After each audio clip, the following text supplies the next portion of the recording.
Warmly and enthusiastically welcome you to season 3 of Thoughtful Thursday as we lead up to the biennial conference that will be virtual and which Trinidad and Tobago is honored to actually host. We are going to be the host of what is a historic conference, never before done in the history of our organization. The countdown is on.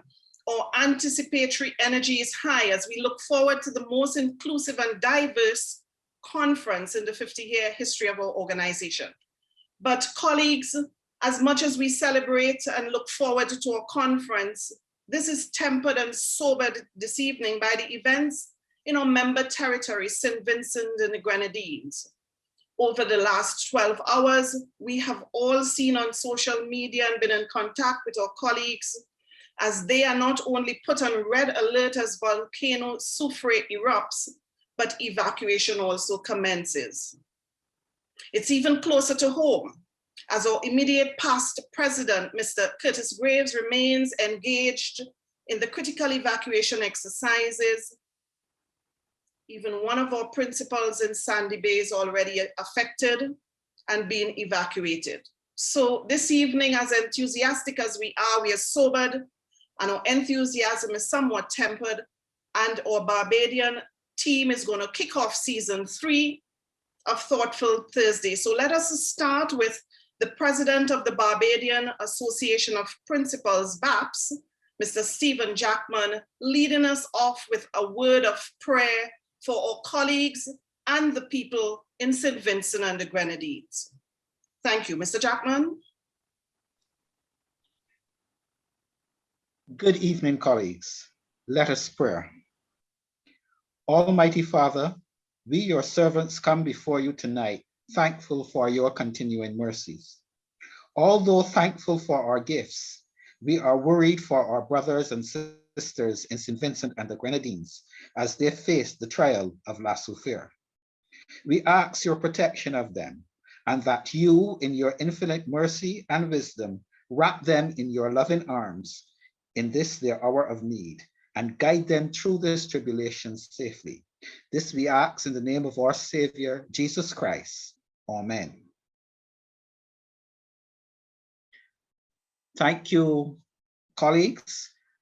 And I'd now like to introduce to you tonight's host, Major Michael Boyce from the Barbados Association of Principals of Public Secondary Schools. Good evening, and thank you, Mr. President. Good evening to you, my brothers and sister administrators from across our Caribbean community. As Mr. Jackman said, I'm Michael Boyce, and I'm principal of the Dighton Griffith Secondary School, and also treasurer of BAPS. It is indeed my honor and my pleasure this evening, firstly, to co-host, and secondly, to welcome all of you, all of us, to season 3, session 1 of Thoughtful Thursday. Reminder, these sessions are organized by CAPS in collaboration with our technical support team, Restore Sense of ICANN RSS. During this month of April, BAPS from Barbados will be responsible for hosting the Thoughtful Thursday sessions. And opening the baton with me this evening on behalf of BAPS is my colleague and friend, Robin Douglas, who will now introduce himself and tell us a bit about this evening's breakout room session. Over to you, Robin. Good evening, colleagues. from across the Caribbean. As my good brother Major Boyce has said, my name is Robert Douglas. I am the current acting principal of the Lodge School in Barbados and secretary of the Barbados Principals of Secondary Schools. The theme this evening is making our schools more inclusive as educational leaders with limited resources. So when we move into the breakout room session, we're going to be tackling some ideas from all of our brothers and sisters who will be here with us. And we will be moving along with the particular specific topic question: what do you think are the major challenges faced by educational leaders to introduce or improve inclusiveness in our schools? We look forward to the usual high level of quality of sharing and interaction. And so I now invite RSC send us to our rooms so that we can get down to that process.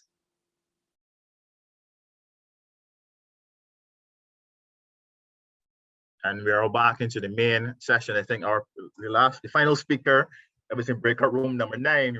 I think the final speaker, he got cut off a bit there as he was making a point that we as leaders, we need to take it upon ourselves to see we need to retool ourselves and to do some on-the-job training as well as we seek to address the challenges. It's a very interesting discussion we had, and I'm sure it would have been the same thing in the other groups as well. Some of the challenges we identified as well was the first of all, understanding or a lack of understanding as to what is meant by inclusivity or inclusion. Robin, would you like to share some what you dealt with in your breakout group? Yeah, some really interesting and impactful stuff. We talked about the way in which we have to grapple with the impact of COVID-19 on the resources that we were already scanned. We had a contribution that asked us to not become caught up with the buzzword nature of things said in education, i.e. this contributor was saying that inclusiveness needs to be a more philosophical, undergirding kind of thing that informs the behavior of our ministries. And so all of our teaching and all of the education that we're doing is informed by it and is guided by the need to be inclusive. A further contribution was that we should therefore inculcate this inclusive philosophy into education reform that may be going on in our various territories. And the final contribution was that we wanted to not just look at the way of physical different abilities and mental different abilities in terms of inclusiveness, but the way in which some external factors can impact on behavior, how we can be sure to cater to those persons as well. Interesting. And we thank all our colleagues for having shared during the breakout rooms. Now we move into the presidential thought, Robin. Yes, very much so. So that we are going to move on now to the presidential thought.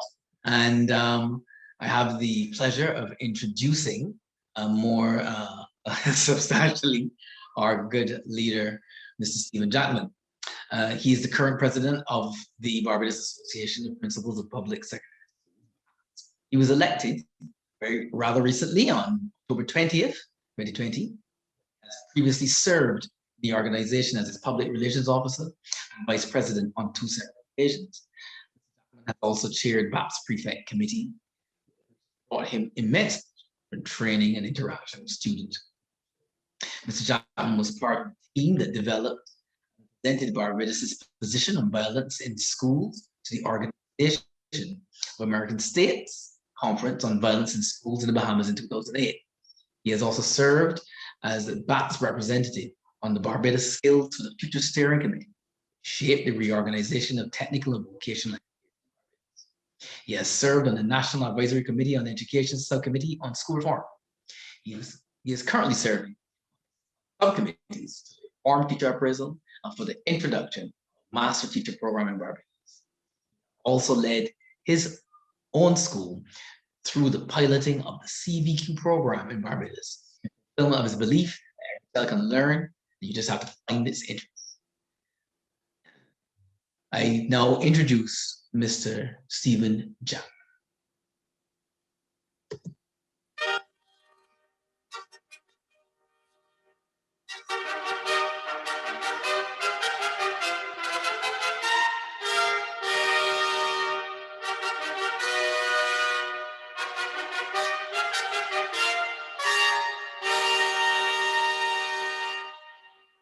Good night, colleagues.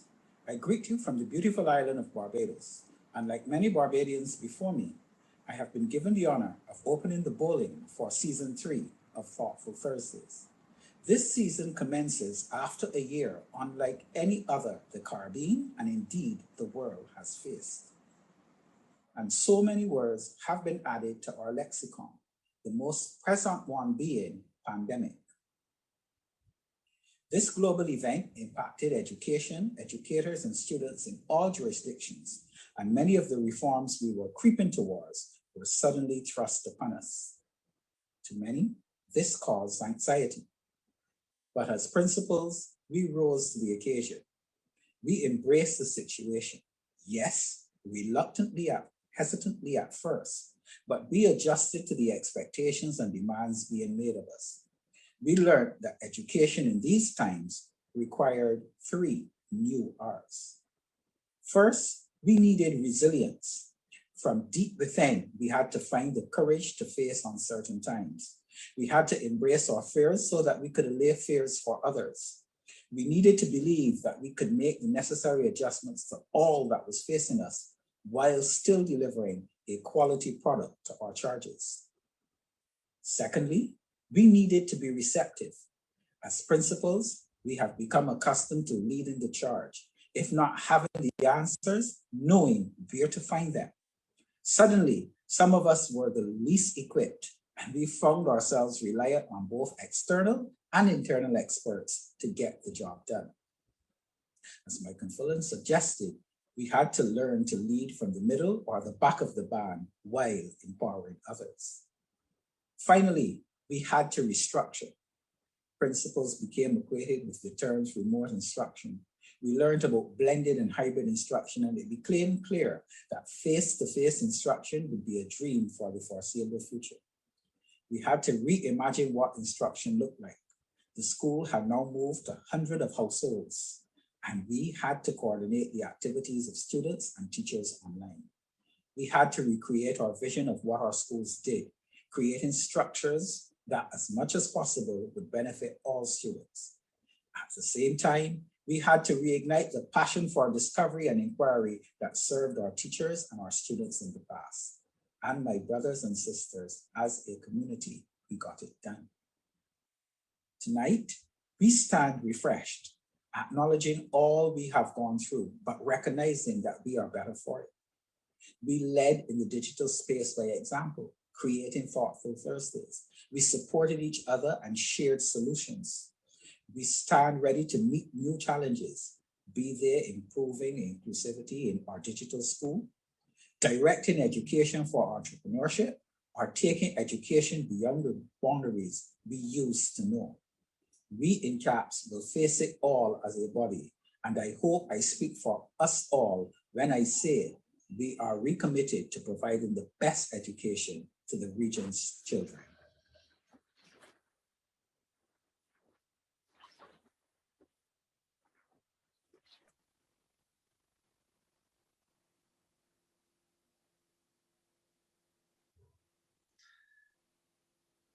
Thank you very much, Mr. Jackman, for the presidential thought. Always insightful. And we now move on to the moment of movement. The group that is going to be providing this for us this episode is our very own Rhythm Tribe, led by the award-winning choreographer Aisha Commission. The group has been around for about 4 years and has prided itself in making political and social commentary statements through their dance, as evidenced by their I Can't Breathe performance that brought about a look at the movement in Barbadians. I now invite you to watch with us the moment of movement.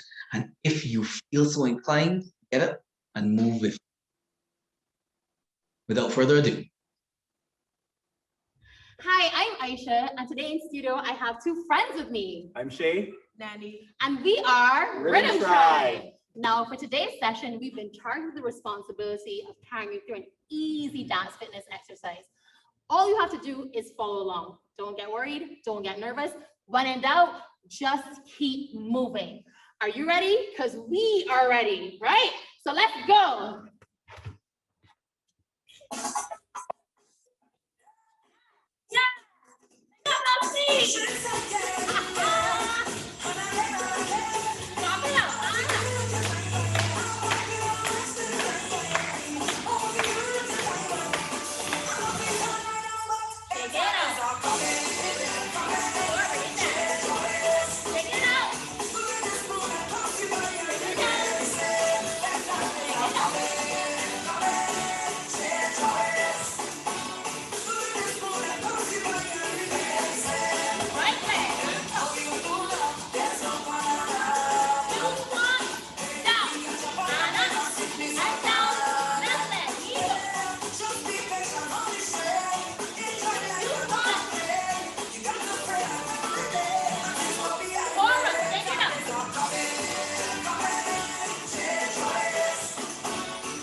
I hope we're up and moving at this time.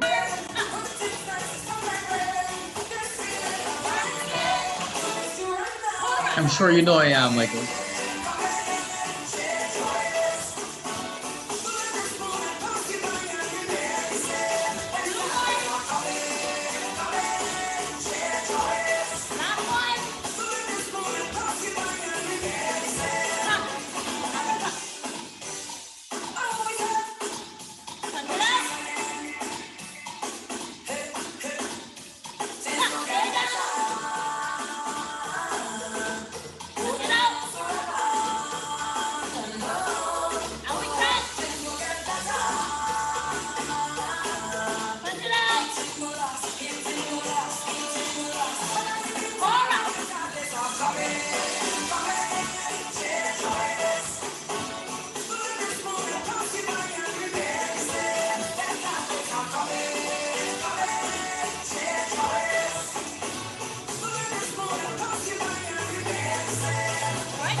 Absolutely awesome.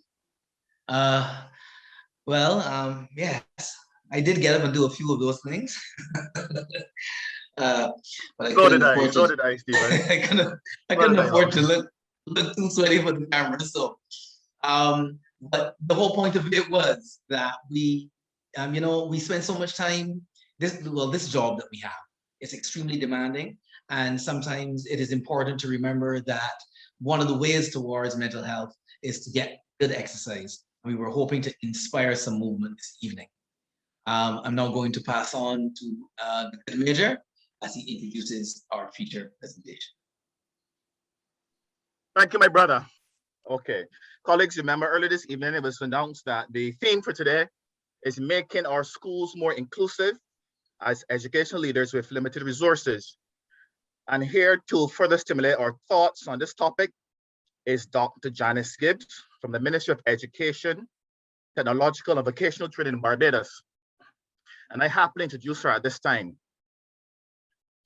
Dr. Janice Gibbs has been a teacher since April 1981. She received teacher training during the years 1986 to 1988 at Earlston Teachers Training College. She gained a bachelor's degree with first-class honors in literatures and English from the UWI Cave Hill campus in 2001, and a master's degree in special education, disability, and inclusion studies from London University's Institute of Education in 2003, while on a Commonwealth Scholarship. Dr. Gibbs holds a PhD in education, with a research focus on learning disabilities in dual settings. Janice has spent 9 years as a special education teacher at the St. Stephen's Primary School Special Unit in Barbados, a job that she truly enjoyed. She has also taught English for academic purposes at the UWI and 4 special education courses at Earlston Teachers Training College. She has also served as a consultant in specialties education to the government of St. Vincent and the Grenadines, interestingly, in 2008, and the government of St. Martin in 2015, and again in 2016. She currently works in the capacity of Education Officer for Student Support Services, as I said, in the Ministry of Education, Technological and Vocational Training in Barbados. Janice has been married for 35 years. She has 2 daughters and 1 handsome grandson known as the Treasure. Colleagues, let us welcome Dr. Janice Gibbs to share with us on how we can make schools more inclusive with limited resources. Dr. Gibbs. Thank you so much, Major Boyce, for that introduction. I want to say that I join with the sentiments of President Jackman as he prayed on behalf of our colleagues in St. Vincent and the Grenadines, because our hearts go out to them at this time. It's a very difficult time for them. So good evening to everyone. My name is Janice. Thank you for being here. Thank you for your participation. Thank you for your attention this evening. I'm seeking to make my screens full so that everyone can see what I'm sharing. I hope to be able to do that very soon.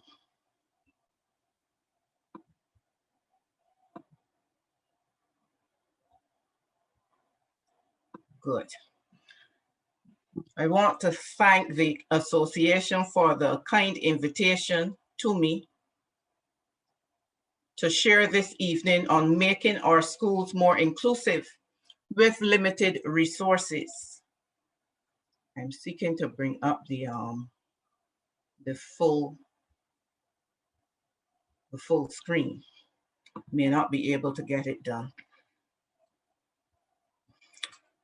And this topic, Dr. Janice, if you want it, there's a yellow bar that's saying update now. Go to the extreme right and close that off. There's an X all the way down in the yellow bar. Come down. Yeah, that's saying update now. Just close that bar off. Go to your right, the next side. Nice. And now you could just go slideshow. To the left. I'm trying to find the word slideshow, and the word slideshow is Alright, then just click F5 on your computer. Just F5. F5. Wonderful. And let's see what happens. F5. Yes, thank you so much, Dr. Ramdas. So we're ready. Making our schools more inclusive with limited resources. This topic brings up some questions for us. Who are these students we wish to include? What are their characteristics? What do we really mean by inclusion or mainstreaming? What resources will we need to provide to deliver proper accommodations? Do we have the resources available in this new environment? And how will this affect our standards? How can we map the simplest route to a more inclusive system?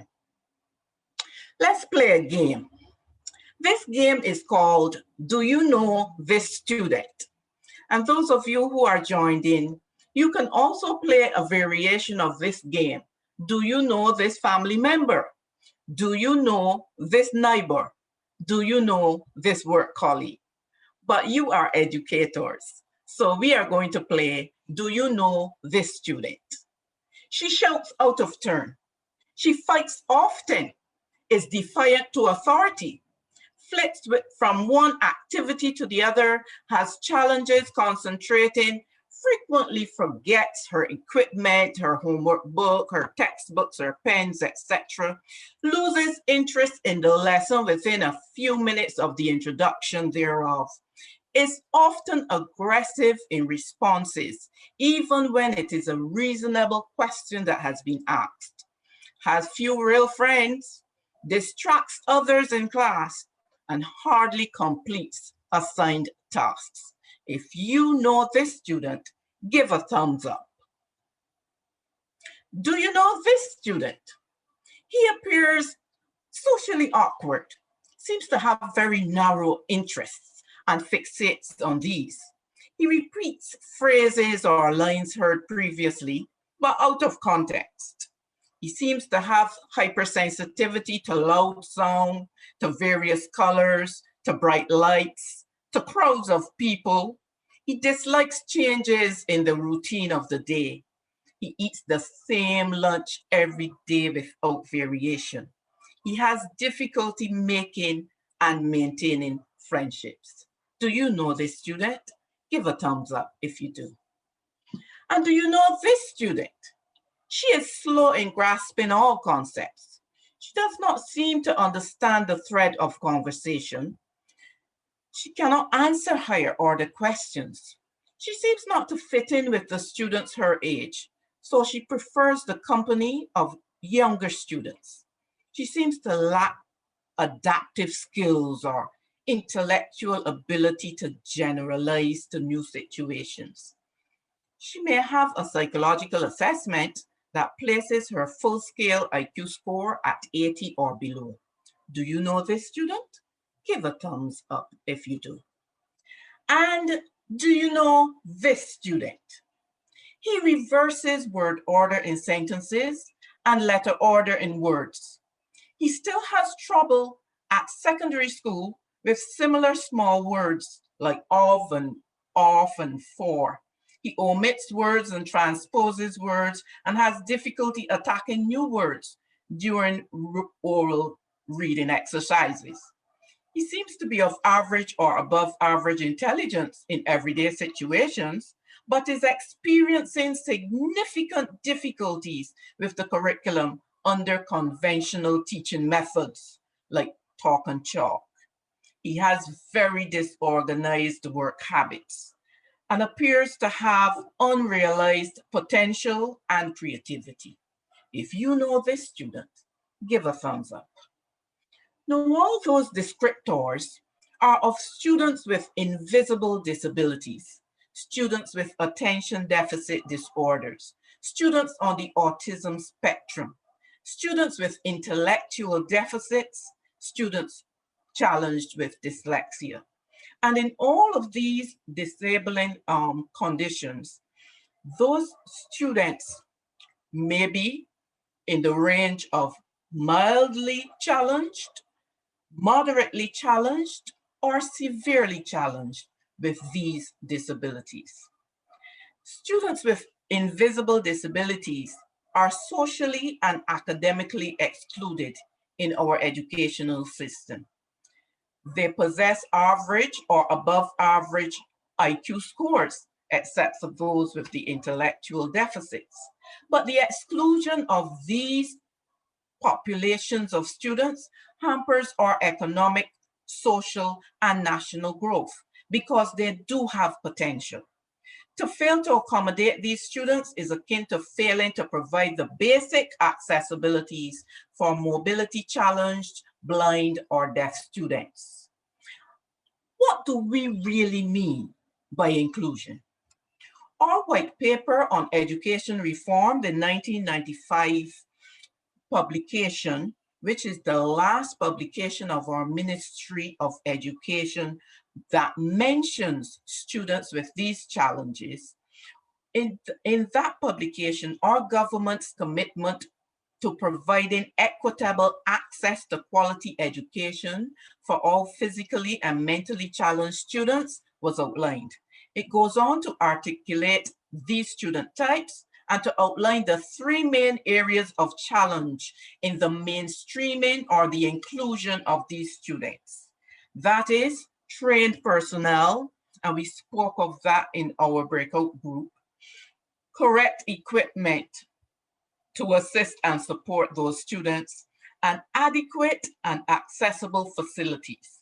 By adequate and accessible, we do not simply mean the ability to get the student through the door, but we also are speaking about the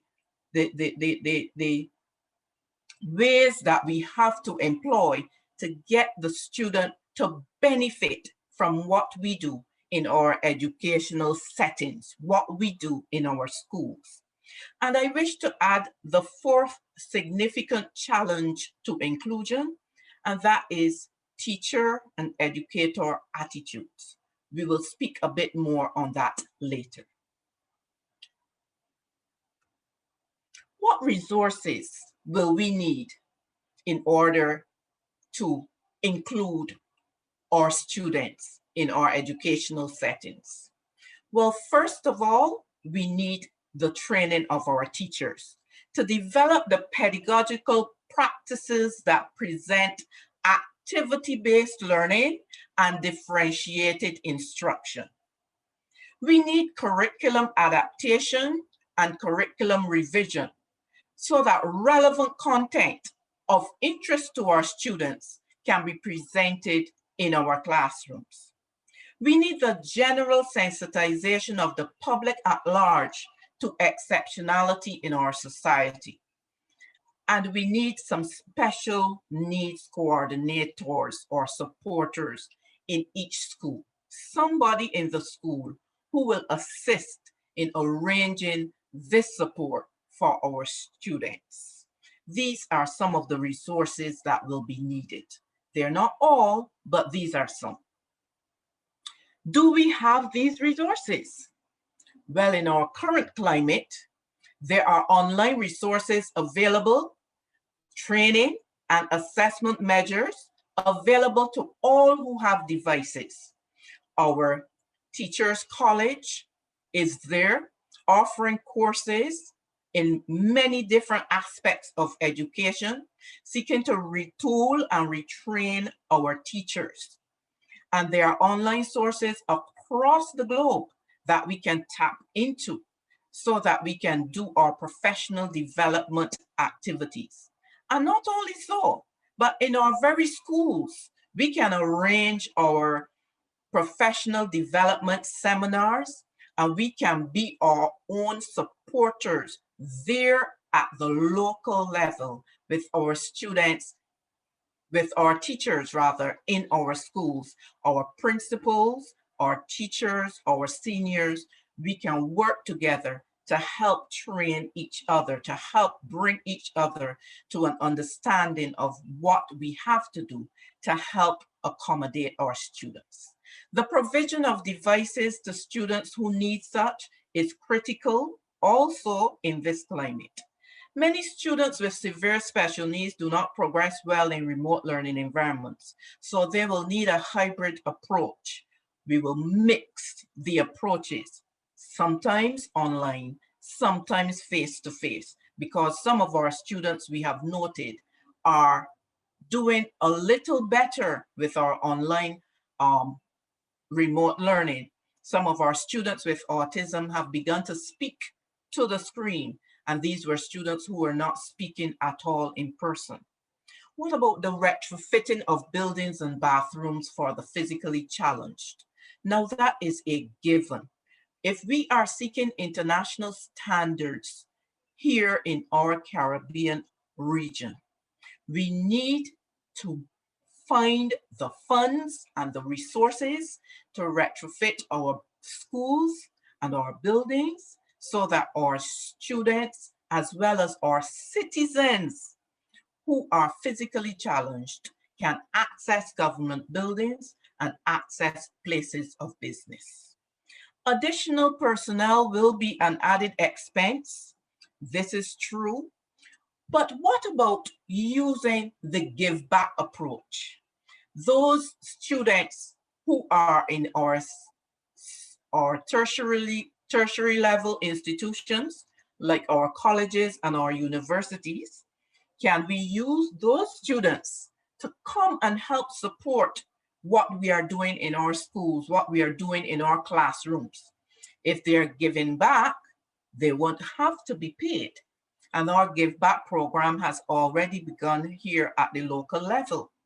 But even in the school, within the school itself, how are we working with our older students and showing them how to help our younger students, how to help our struggling students, how to help our students who may be having difficulties with our curriculum in certain aspects of the curriculum that has been offered. Our older students, our seniors who are facing the CXCs and so on, those students sometimes have free time. Sometimes they don't have a lesson at the particular time. Can they be asked to engage for half an hour with some of the students who might need some additional exposure to the material? Can we start the give back process? Can we start that collegiate process from in our schools? Can we show our students how to treat each other, how to speak to each other, how to encourage each other, even in their struggles, how to help them, how to support them? It is a cultural thing, I know, for us in the Caribbean, but we need to start with this. We need to start showing our students how to relate to each other, how to relate and how to support, how to help, how to bring something new to the table. Let's address standards. We know that as principals, you will be very concerned about the standards in our schools and wondering if we include these students, will we be able to maintain the same standards that we have been striving so hard to maintain? But purposeful, authentic assessments will maintain standards. If we assess students the ways in which they have been taught, and we assess the students with the material with which they have been taught, because sometimes we are assessing and the students have not been taught the materials. So we need to be able to provide purposeful, authentic assessments. Accommodations as well during the assessment exercises, such as extra time for those who need it, friendly print for those who need it, breaks. And when we're talking about breaks, we're not necessarily talking about giving the child a box juice or something to eat in the middle of the lesson. What we're talking about is something like what we just had there with Rhythm Tribe. Sometimes just a change of activity will assist our students to do much better with our assessment exercises and in our classroom exercises. Let's vary our testing methods. Not all children are able, not all students are able to be tested by paper and pencil methods. And if we vary our testing methods, it will yield better resources and include better results. An inclusive educational system will create a more inclusive society. What is our aim in education? What is our goal? What are our purposes? What are our objectives? Persons with challenges and exceptionalities need to be exposed to an educational product that is genuinely preparing them for employment or for entrepreneurship. Our students have the potential. They are our biggest resource here in the Caribbean, and they are not limited. So we can invest in our students and help them to invest in each other. How can we do this in the simplest way? To map the simplest route, we can start with our secondary school students and get them to make self-created student profiles. Now, a student profile is a useful tool that outlines students' interests, their skills, and their strengths, according to Palmer and Company. We can let those students use whatever media they choose to present their student profile, to deliver their student profile to us.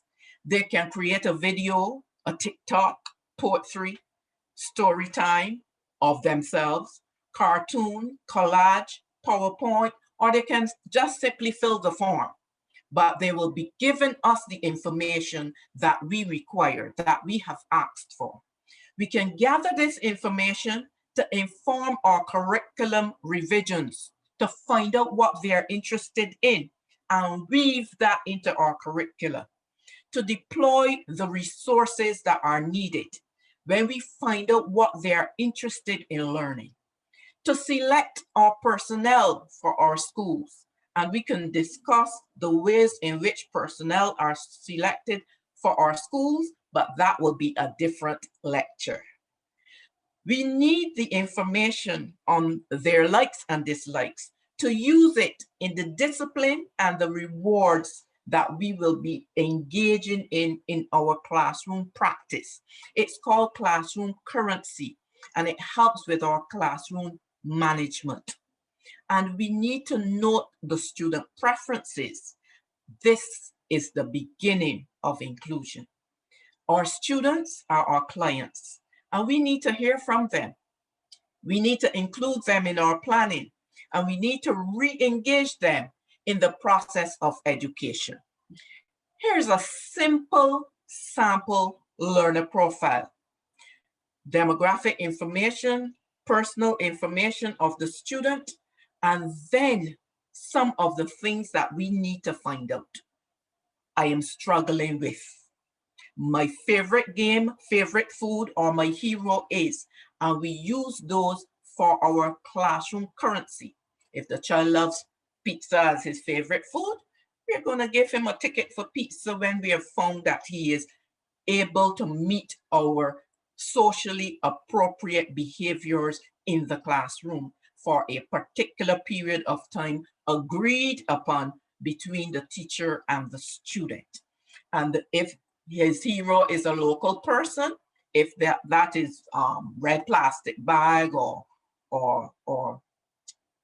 any of those persons like Mikey and so on, we can bring that person into the school as a reward for the behavior, the completion of tasks, whatever it was that we had set in front of the children as a group, to help them know that we have been hearing them and that we know what they prefer.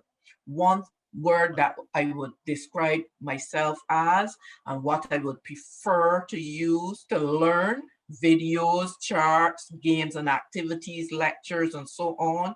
I wish my school was offering classes in auto mechanics or plumbing or computer awareness. I'm really interested in robotics or engineering, whatever. And when I leave school, I would like to become an engineer, a teacher, a pilot, whatever. Our children have goals, they have aspirations, but we do not know them other than casually in conversation. What I am suggesting is that we purposefully gather the information on our students so that we will know how to target the curriculum, how to move it into the direction to help our children become what they want to become, and help the children to learn what they are interested in learning so that they will be engaged in the education process. To sum up, students with exceptionalities, developmental and learning disabilities need to be included in our education system. Much of our potential as small island developing states is bound up in the gifting of our citizens, our human resources, our students. New thinking about our curricula is needed in this new climate, and engaging our secondary students in the planning and process of education will be the first steps to inclusion. Thank you, ladies and gentlemen. I await your comments and your queries. Thank you very much. Thank you very much, Dr. Gibbs. We have a few questions here, but I think in the interest of time, I'm just going to ask one or two from the chat. I see that was raised. So the first one, I somebody noticed, did any theorists contribute to the hybrid learning theory for inclusion? Could you answer that for us quickly, please? Did any theorists contribute to the hybrid learning theory for inclusive education? You have to unmute, ma'am. If they have, it is not what theories that I have found. What I am speaking of was what I would call anecdotal reports that we have had during our online monitoring exercise. Okay, all right. I thank you very much. And I want to say the comments were saying if this advice is very positive. Our colleagues appreciate what you have shared in terms of authentic assessment and in terms as well the whole learner profile. I'm pretty sure that you would make yourself available should persons want to reach out to you outside of this forum for further information. Would that be possible, ma'am? Very much so. Thank you so much for having me. Okay, thank you very much. Thank you. And colleagues, that's it. We want to thank you. We don't have much time for our sessions. Thank you for your feedback. Yes, sister, it's an excellent presentation. And at this time, I want to say to you, Robin, it was a pleasure having hosted with you tonight, opening this evening's innings. Again, I want to say thank you to all the persons who came and joined the session this afternoon. Mr. President, you want to say something? I wanted to say that thanks, Michael. It has been good to be here with you as well. Right. And very much thanks to Dr. Gibbs. I do believe that the president of the Trinidadian Association was going to join now for an important message for us. Over to you, Madam President, who started her weight loss program, she said, during the movement for movement session earlier this evening. Mrs. Carrington James, over to you.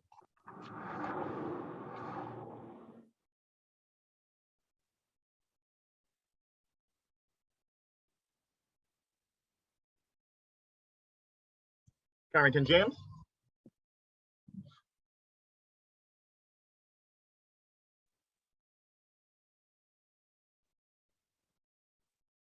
Okay, you have to unmute, Robin. All right, colleagues, my apologies, but I was not unable, I wasn't able to unmute my mic. So just quickly, all of us as energetic and enthused as we are about, yes, I started my weight loss program. I need us to commiserate with our colleagues in St. Vincent and the Grenadines, and we do have our president or IPP, Curtis Graves, who is in the process of evacuating some of our colleagues.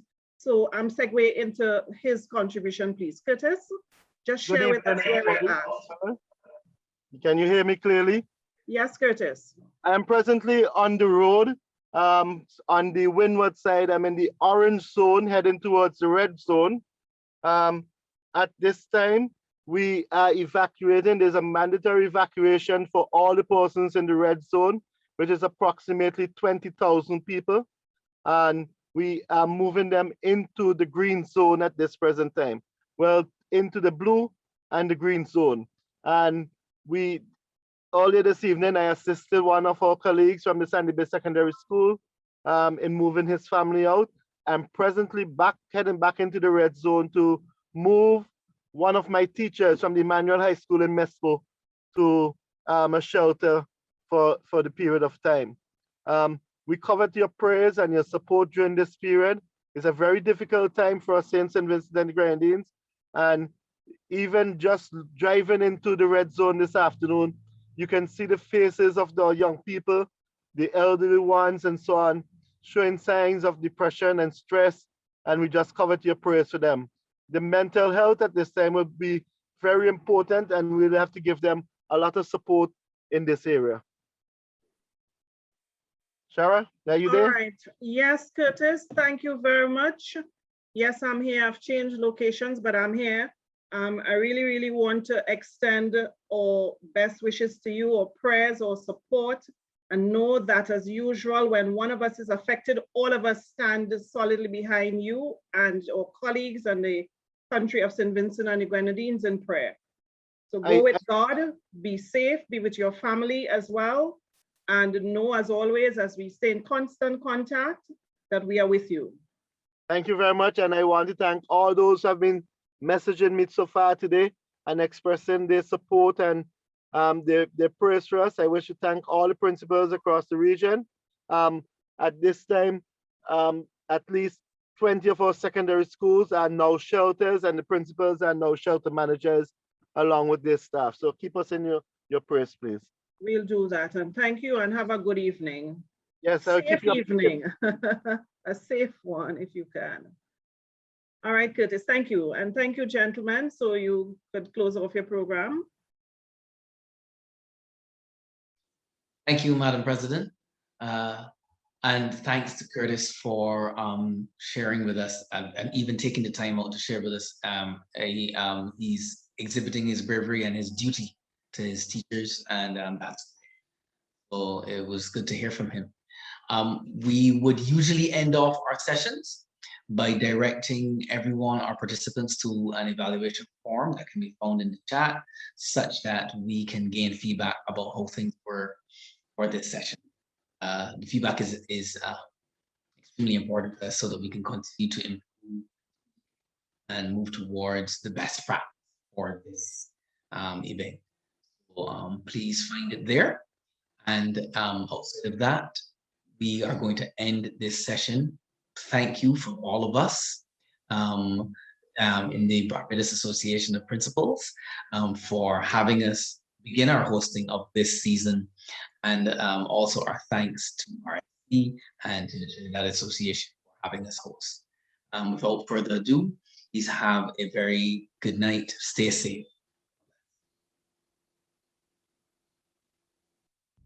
Good night.